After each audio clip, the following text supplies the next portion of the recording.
जय हिंद दोस्तों, welcome to Shiv Shanti classes. Shiv Shanti classes में आप सभी का बहुत बहुत स्वागत है। तो दोस्तों, इस वीडियो में हम जानने वाले हैं समकोण त्रिभुज के बारे में। ये हमारा लगभग 5वां वीडियो है। इसके पहले हमने 4 वीडियो अपलोड किया है टाइप्स ऑफ ट्रायंगल के लिए। ठीक, तो ये हमारा 5वां वीडियो है। इस वीडियो में हम संपूर्ण जानकारी प्राप्त करेंगे समकोण त्रिभुज के बारे में। तो वीडियो को अंतिम तक जरूर देखिएगा। यदि आपने अभी तक चैनल को सब्सक्राइब नहीं किया है, वीडियो को लाइक नहीं किया है, तो प्लीज चैनल को सब्सक्राइब करके बेल आइकन पर प्रेस कर लीजिए और ऑल पर क्लिक कर लीजिए। ठीक, चैनल को आप दोस्तों तक शेयर भी कर सकते हैं, इस वीडियो को अपने दोस्तों तक फैला भी सकते हैं। ठीक ना, तो वीडियो में आगे बढ़ते हैं। देखिए, हम इसके बारे में हर एक वीडियो में बता रहे हैं आपको। ठीक, तो मैं आपका समय बर्बाद नहीं करूंगा। जो रेगुलर बच्चे होते हैं ना, उनको बड़ी तकलीफ होती है। ठीक ना, एक ही चीज को बार बार देखना अच्छा नहीं लगता है।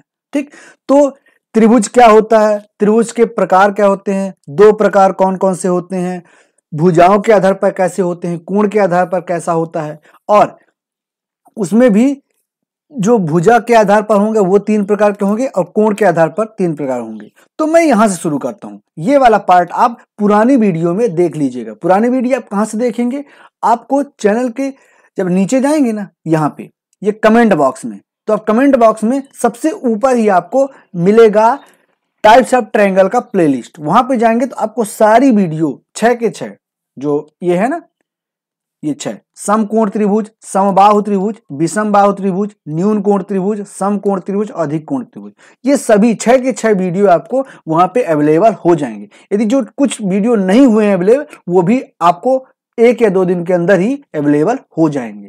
ठीक है ना। तो पहला पार्ट ये था समबाहु त्रिभुज में, दूसरा पार्ट हमने लिया था समद्विबाहु त्रिभुज में, तीसरा पार्ट था हमारा विषम बाहु त्रिभुज, चौथा पार्ट हमने अभी पिछले ही दिन कंप्लीट किया है न्यून कोण त्रिभुज। आज का हमारा टॉपिक है समकोण त्रिभुज। ठीक, अगला वीडियो होगा अधिक कोण त्रिभुज का। तो यदि आप लेट देख रहे हैं, बाद में देख रहे हैं, तो सभी वीडियो आपको एक ही प्लेलिस्ट में अवेलेबल हो जाएगा। ठीक, तो मैं आपका समय बर्बाद नहीं करूंगा। आज मैं सीधे सीधे लेता हूं समकोण त्रिभुज। इसके बारे में सभी जानकारियां आप पुरानी वीडियो में ले सकते हैं। ठीक, तो स्टार्ट करते हैं समकोण त्रिभुज के बारे में। तो देखिए, समकोण त्रिभुज क्या है, कोणों के आधार पर जो 3 प्रकार के त्रिभुज होते हैं उनमें से एक है हमारा समकोण त्रिभुज। ठीक, जिसे हम इंग्लिश में कहते हैं राइट एंगल ट्रायंगल। ठीक, तो उसमें हम पॉइंट वाइज सारी जानकारी देंगे। बस आपको एक ही चीज देखना है कि आपको इस वीडियो को लास्ट तक देखना है। कोई भी डाउट है, कमेंट बॉक्स आपके लिए ओपन है। कमेंट बॉक्स में भर दीजिए कि क्या दिक्कत है, कहां पे प्रॉब्लम है, आपको नई वीडियो किस टॉपिक पे चाहिए, मैथ से रिलेटेड आपको मैं प्रोवाइड करूंगा। ठीक है ना। तो चलिए, पहला पॉइंट, वह त्रिभुज जिसका एक कोण 90 डिग्री का हो उसे हम क्या कहेंगे, समकोण त्रिभुज कहेंगे। अर्थात एक त्रिभुज है ABC, उसमें से कोई भी एक कोण 90 डिग्री का यदि हो गया तो उस त्रिभुज को हम कहेंगे समकोण त्रिभुज, अर्थात राइट एंगल ट्रायंगल। वो चाहे कोण B हो, या कि मैं ऐसे नाम भी कर सकता हूं कि ABC। तो यहां पे क्या हो गया, कोण A 90 डिग्री हो गया। उसी प्रकार में इसको नाम बदल दूं तो कोण C भी 90 डिग्री हो सकता है। तो कोई भी एक कोण, कितने कोण होते हैं इसमें, टोटल 3 कोण होते हैं, A, B और C। तो इन तीनों में से कोई एक कोण 90 डिग्री का हो गया तो उसे हम समकोण त्रिभुज कहेंगे।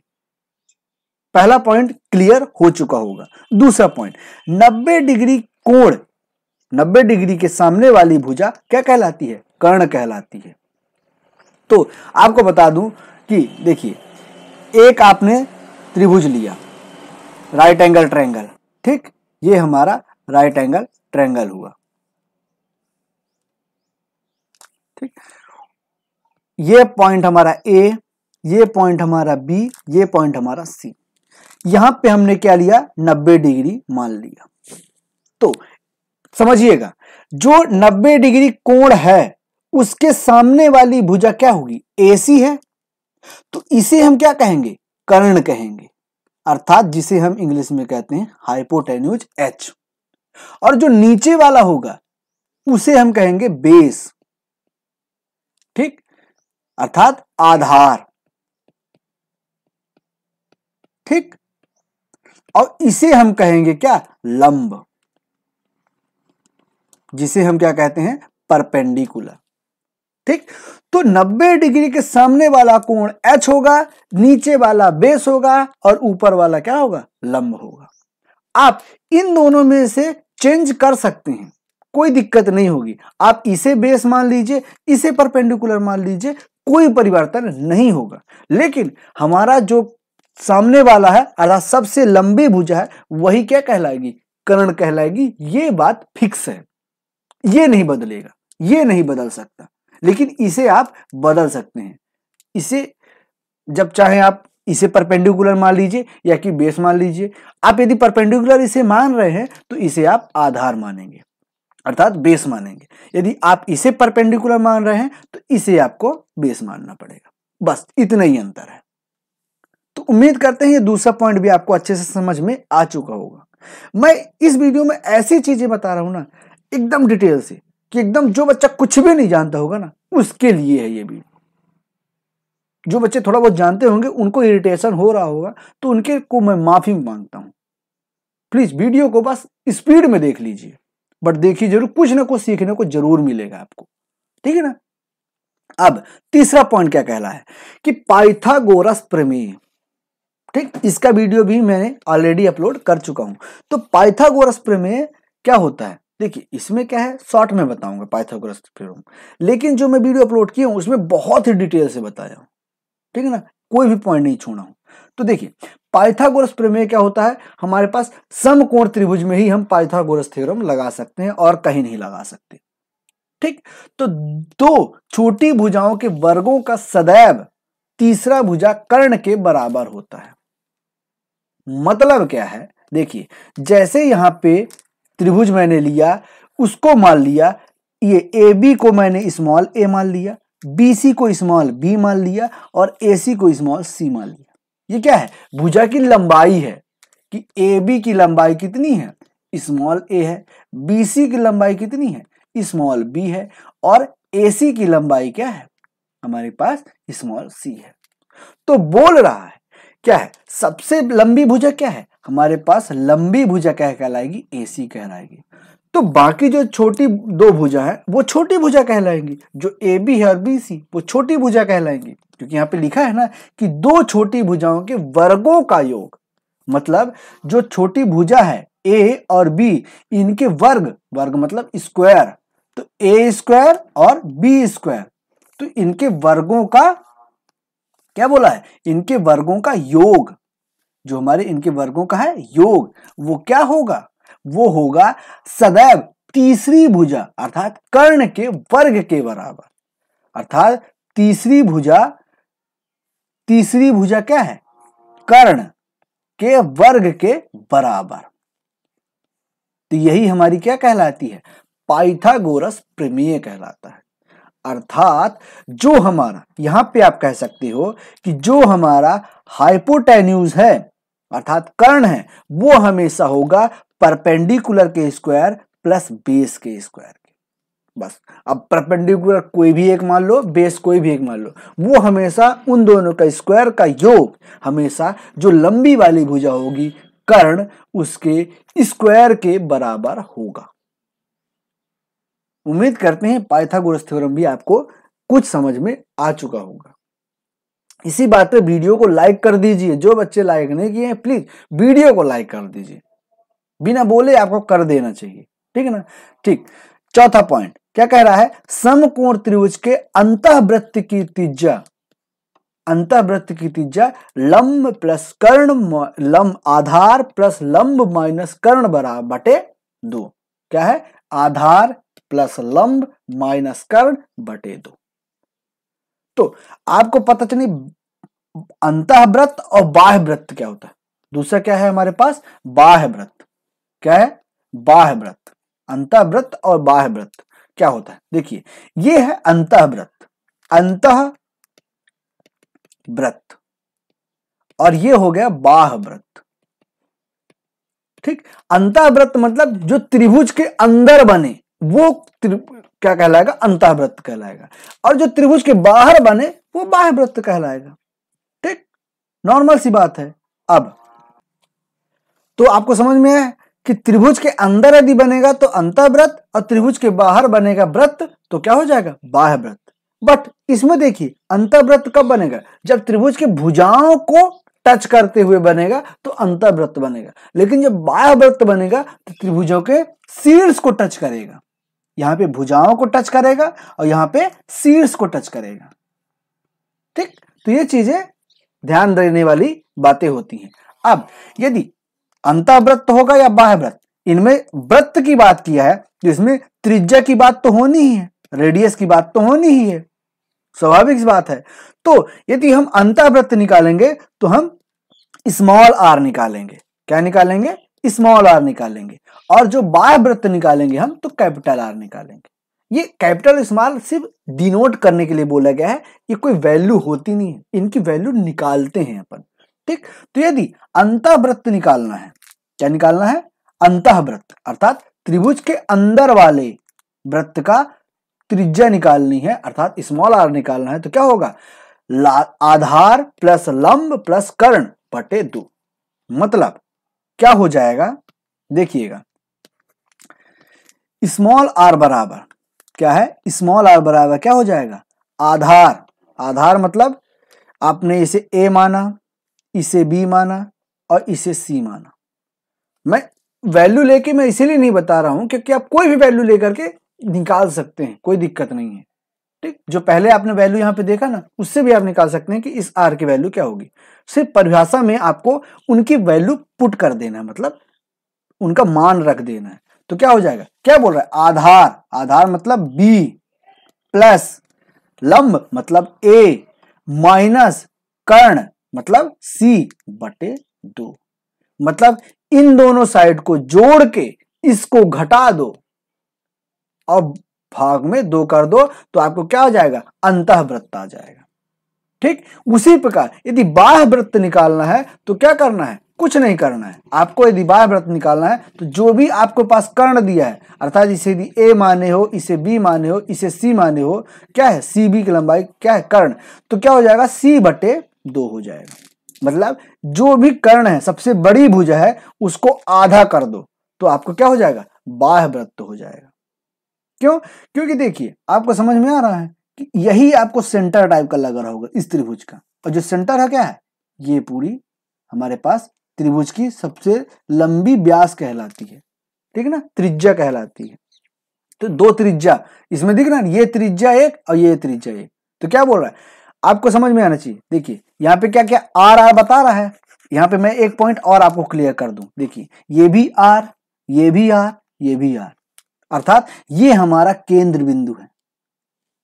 तो यहां से यहां तक की लंबाई भी आर, यहां से यहां तक की लंबाई भी आर, यहां से यहां तक की यदि मैं इधर भी खींचूं इधर भी खींचूं, चारों साइड क्या होते हैं, आर तो क्या होता है, बराबर ही होता है।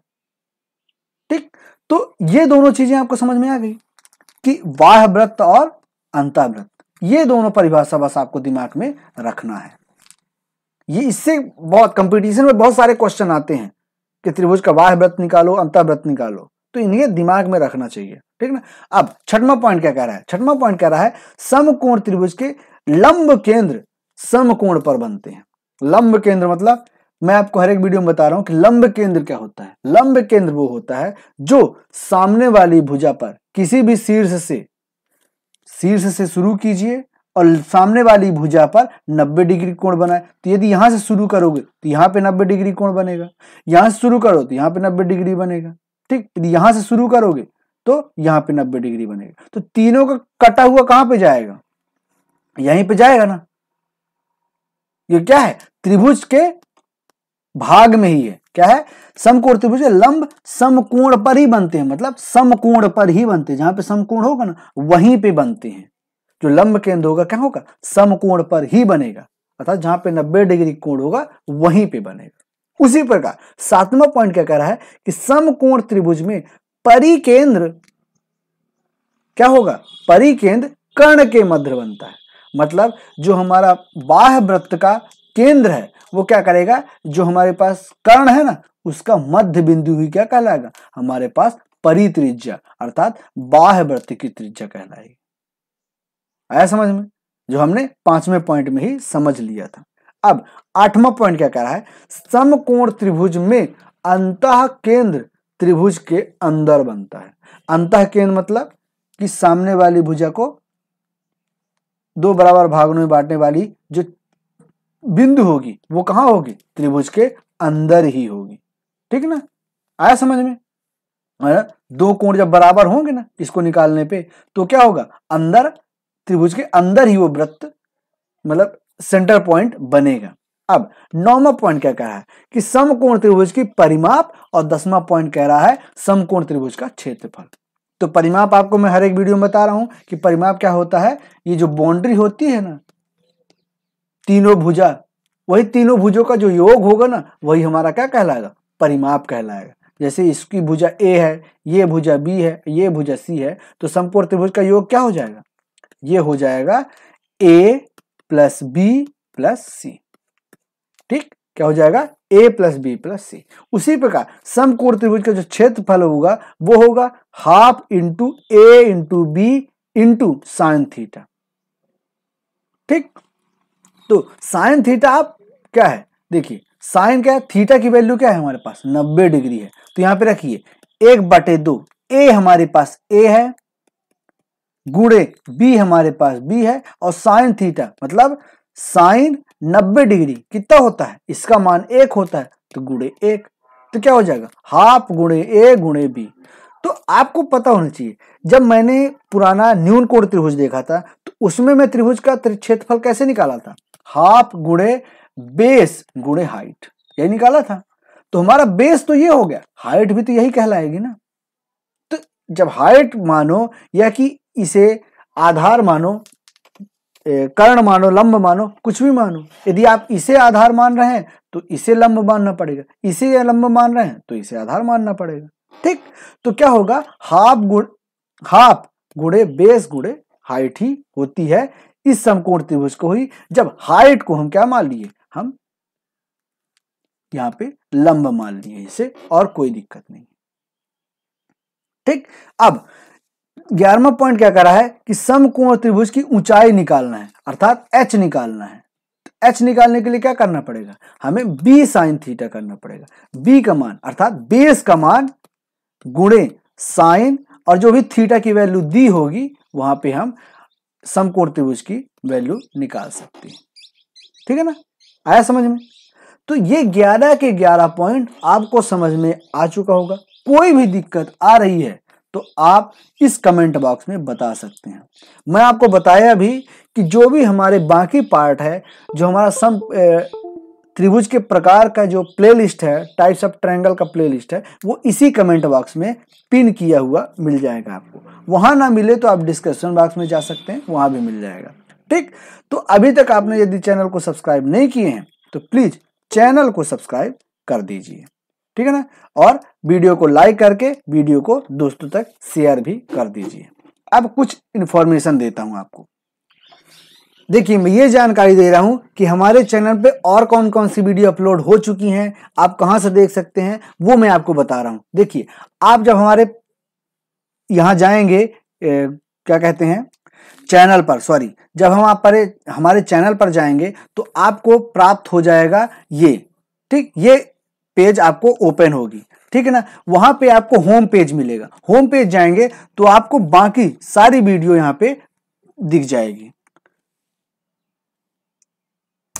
ठीक, अब इसके बाद ये सारी चीजें देखेंगे। इसके बाद आप यदि आप हमारे वीडियो पे जाएंगे, वीडियो सेक्शन पे जाएंगे तो आपको ये सारी चीजें, वीडियो जो भी हमने अभी तक अपलोड किया है वो सारी वीडियो आपको यहाँ पे मिल जाएगी। ठीक, अब इसके बाद यदि आप प्लेलिस्ट पे जाएंगे, कहाँ जाएंगे, प्लेलिस्ट पे, आप सारी चीजें यहाँ ढूंढ कर देख सकते हैं। जब प्लेलिस्ट पे जाएंगे तो सभी वीडियो के, जैसे यहाँ पे देखिए टाइप्स ऑफ ट्रायंगल का प्लेलिस्ट बना हुआ है, यहाँ पे मैथ फार्मूला का प्लेलिस्ट बना है, इधर 9th और 10th क्लास के बच्चों के लिए प्लेलिस्ट बना हुआ है। तो आप जो रिक्वायरमेंट हो आपको, वहां से आप ये वीडियो देख सकते हैं। ठीक है ना, तो दोस्तों इस वीडियो में इतना ही, मिलते हैं नेक्स्ट वीडियो में। तब तक के लिए जय हिंद, जय भारत।